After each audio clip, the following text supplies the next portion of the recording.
I donated my kidney to my father. The DNA test I took afterward exposed a 35-year-old family secret. My name is Jake, now a 35-year-old male. I grew up as the proud only child of Richard and Carol Miller. My dad, Richard, was a stoic, hard-working man, a foreman at a local manufacturing plant. He wasn't overly affectionate, but he showed his love by providing, by teaching me how to fix a car, by never missing a single one of my high school football games. My mom, Carol, was the warm, emotional center of our home. We were a solid, blue-collar, salt-of-the-earth family. The only splash of color in our otherwise steady world was my Uncle Ben, my mother's younger brother. Where my dad was reserved, Ben was all laughter and loud jokes. He was a freelance photographer, traveling the world, always bringing back wild stories and exotic gifts. He was the cool uncle, and I adored him. His visits were the highlights of my childhood. The first crack in our stable world appeared 2 years ago. My father was diagnosed with end-stage renal disease. His kidneys were failing. The doctor laid out the options: a lifetime of draining, exhausting dialysis, or a kidney transplant. Without a second thought, I got tested. I was his son. It was my duty, my honor. I remember the look on his face when I told him, a complex mix of gratitude, relief, and something else I couldn't quite place. Something that looked almost like pain. "I can't ask you to do that, Jake," he'd said, his voice gruff. "You're not asking, Dad," I replied. "I'm telling." The process was long. Blood tests, tissue typing, cross-matching, psychological evaluations. My mother was a nervous wreck, clinging to the hope that I would be the match that saved her husband. The day the call came, I was at work. It was the transplant coordinator. "Jake," she said, her voice professional, but with an undercurrent of surprise. "The results are in. You're a perfect match. It's almost textbook. We can schedule the surgery for next month." I was elated. I called my parents immediately. My mother burst into tears of relief. My father was quiet. That's great news, son. Thank you." He sounded distant, like he was receiving bad news. In the weeks leading up to the surgery, a strange, nagging thought began to itch at the back of my mind. My wife and I were talking about starting a family, and we'd been looking into those ancestry DNA kits to learn about our genetic heritage. "Wouldn't it be cool to see where we come from?" she'd said. The day before the surgery, with this strange mix of pre-op anxiety and that nagging curiosity, I did it. I spit into the tube, packaged it up, and mailed it off. It felt like a harmless distraction, a project to focus on during my recovery. The surgery was a success. My kidney began working in my father's body immediately. The recovery was tough, but we were a team. My mother doted on us both. My father, however, seemed even more withdrawn. He'd look at me with an expression I couldn't decipher, a profound, aching sadness. 6 weeks post-surgery, I was finally feeling like myself again. I was checking my email, sifting through junk mail, when I saw it. The subject line, "Your ancestry DNA results are ready." My heart gave a little jump. I clicked the link, logged in, and waited for the page to load. I expected to see a map of Europe, maybe some unexpected Scandinavian heritage. The page loaded. I scanned the information. Ethnicity estimate, 50% English, 50% Irish. Pretty standard. DNA relatives. I scrolled down, looking for my parents. Carol Miller mother, predicted relationship, mother 50% DNA shared. A smile touched my lips. There she was. I kept scrolling, looking for my father's name. Richard Miller. It wasn't there. Confused, I clicked see all matches. I scanned the list of cousins, second cousins, aunts. No Richard. My blood ran cold. A terrible, impossible suspicion began to form. I filtered the list by parent, child.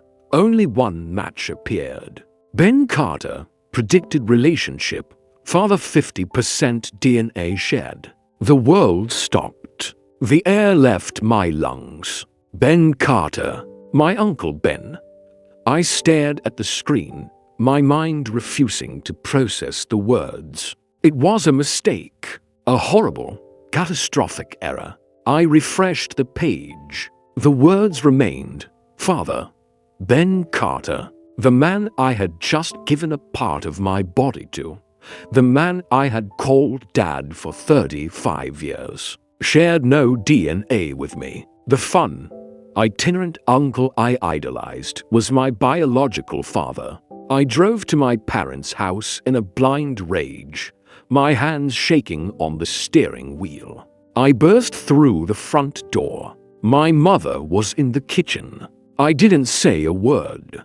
I just thrust my phone in her face, the DNA results glowing on the screen. She looked at it. Her face, which had been so full of care and concern for weeks, collapsed. All the color drained from it. She didn't cry. She didn't deny it. She just sank into a kitchen chair, a silent admission of guilt that was more devastating than any scream. Where is he? I demanded, my voice trembling. Jake, please, she whispered. Where is he? My father, Richard, walked in from the living room, drawn by the commotion. He saw my face.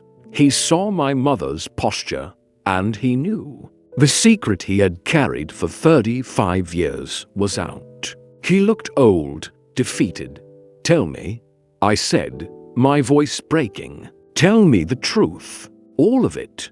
What came out was a story I could never have imagined. It wasn't a sordid, long-term affair.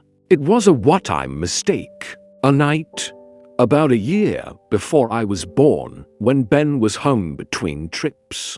My parents had been fighting. My mom was feeling lonely and neglected. Ben was there, charismatic and comforting. It was a single, drunken, catastrophic error. When she found out she was pregnant, she was terrified. She told Ben, who panicked. The nomadic photographer wasn't ready to be a father.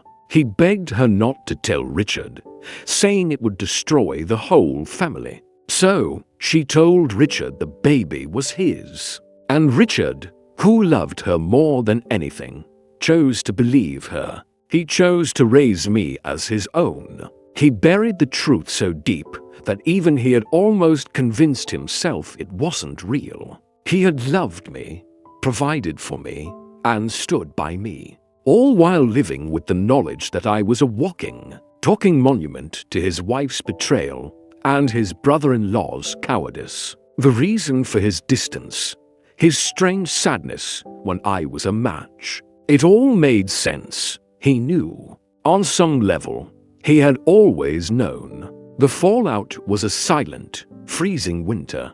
I moved out of my parents' house, the house that was no longer my home. I couldn't look at my mother without feeling the weight of her lie. I couldn't look at Richard without feeling a confusing mix of pity, gratitude, and betrayal. This man wasn't my father, but he had done everything a father should do. And I had given him my kidney, an act of ultimate filial love that was now tainted by the truth. I confronted Ben over a stilted, horrible phone call. He was crying. He apologized over and over. He said he never knew how to be a father to me, so he settled for being a friend. He said he watched me grow up with a secret pride and a bottomless well of guilt. The fun uncle routine was a shield. That was a year ago. My wife and I did have a baby, a little girl.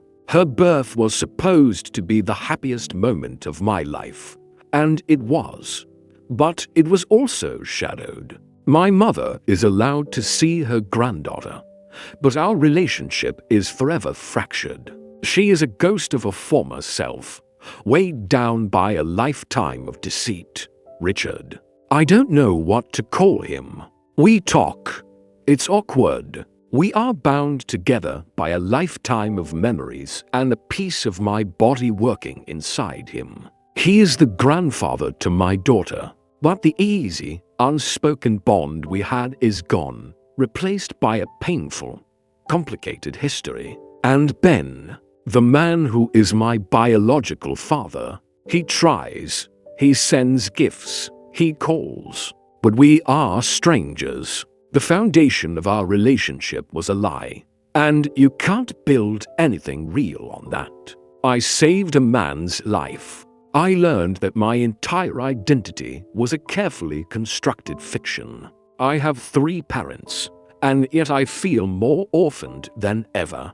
The kidney I gave was an act of love for my dad. Now, it feels like a permanent, physical chain connecting me to a lie. Every day, I live with the knowledge that a part of me is keeping alive the man who raised me, but who is not my father, and I don't know who I am anymore.